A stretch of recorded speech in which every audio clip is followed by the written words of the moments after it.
Hello and welcome. Before I get into the main video, just to show you where to install the Pucara by Pastrana, after you've downloaded it, go to your download folder, extract the file, grab the folder, and you'll want to go into your personal folder, saved games, DS Open Beta or Stable, whichever one you're using. Go to mods. If you don't have an aircraft folder, create one and then drag it into that folder, and that's where it's installed to. So we'll get into the main video proper. Hola y bienvenido, and in this video we'll be doing a cold start in the IA-58 Pucara by Pastrana, the free mod that's out at the moment. This is version 0.0.4b. If you have the previous version, not to worry, it will still cold start with the same procedure. There's just a couple of subtle differences between the two versions, and obviously, as you can see, I have the addition of the desert camo, which is kind of nice. But anyway, to get the party started, we're going to need to get the batteries on. So get right hand side here, the battery. You've got two choices. You can either use ground power, you flick down to tierra, and you do that with the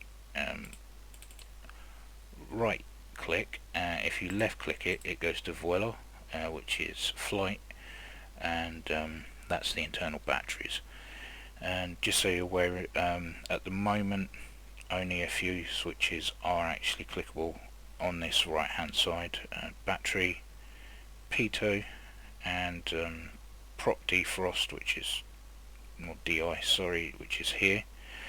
You've got your circuit breakers there, radios, which are non-functioning at the moment, as well as some other bits and pieces. So yeah, we'll only be using the battery switch for now. If we go over to the left hand side, it's a bit dark in here, so we'll turn up the internal lighting all the way up so we can see the gauges. That is panel light brightness, but it doesn't seem to do anything. This is for the formation lights, which are very small. Let's get outside at the moment, and you can see there are two very thin slit lights, one just before the Argentinian roundel and one right at the end of the fuselage at the tail. They're off at the moment, whereas if we click, you left click twice, once will just put them in dim, but as you can see now they're in the bright mode. But as we're flying solo, we don't need those on. And this is your landing light, of which I can't find it functioning anywhere on it. This is taxi light. Left click up to turn it on, leave it central for auto, or right click down for off. I'm going to put it on. This is your gun sight switch, which we don't need at the moment. Strobe lights, just to confuse you, right click puts them down, and this is your navigation lights, right click down. Now we're illuminated, we're ready to start.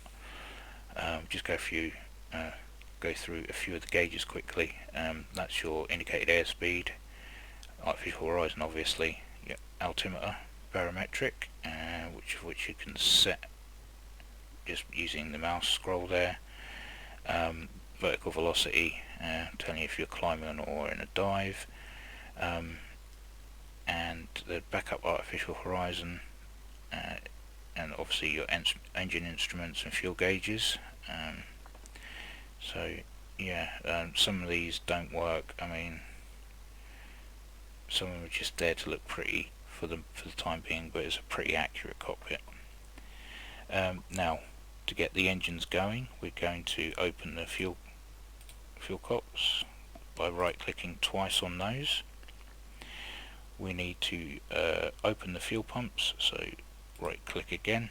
For some reason it says bomb, just ignore that for the time being, but these are fuel pumps, so left and right, and then we're going to advance the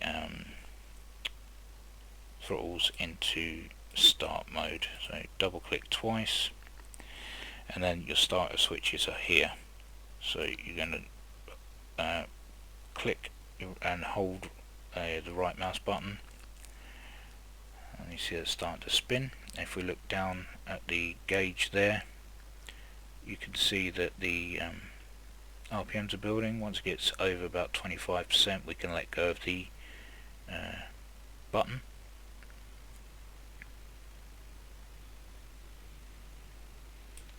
Okay, so we can let go, and it's carrying on, which is good.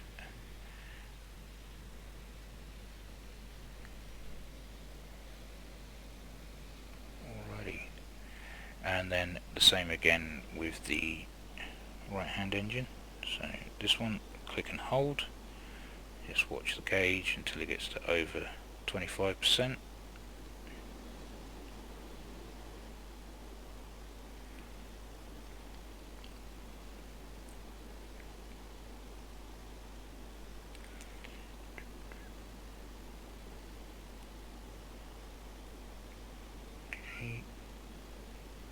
And we can let go. These lights will go out eventually once everything's up and running. We can't access the back seat, but at the moment that's not an issue. We're going to close the canopy. There is a switch just there. If you left click it, it will bring the canopy down, or you can write left control and Charlie, and that will bring it down as well. Right, okay, obviously we've got an outside temperature air gauge there, but no numbers on the dial. Just to show you the gun sight, we will flick it on. So right click, as you can see it's on. We have a dial here, and if you hold the right button and hold move the mouse up and down, it will change, well, it should change the brightness. That's changed. You were able to do that in the previous version. Okay, ignore that. So yeah, anyway, that's the gun sight. You can change the angle of the gun sight using the mouse scroll here, so you can experiment with diving to fire your rockets off and your bombs, etc. Which all your armament controls are over this side, but I'm going to do an armament tutorial next. So everything's up and running, and RPMs are good. Yeah, everything's in the green. Fuel is, we've only got half tank on each, as we're about 50% fuel. Go outside, and as you can see, everything looks good. There has been a new animation to the props which make it look a lot better. New texture, I believe, as well. So the prop spin looks really good now compared to the last time. So yeah, there we go. That's the cold start of the IA-58 Pucara. I hope that's helped, and as always, take care, and I'll catch you in the next one.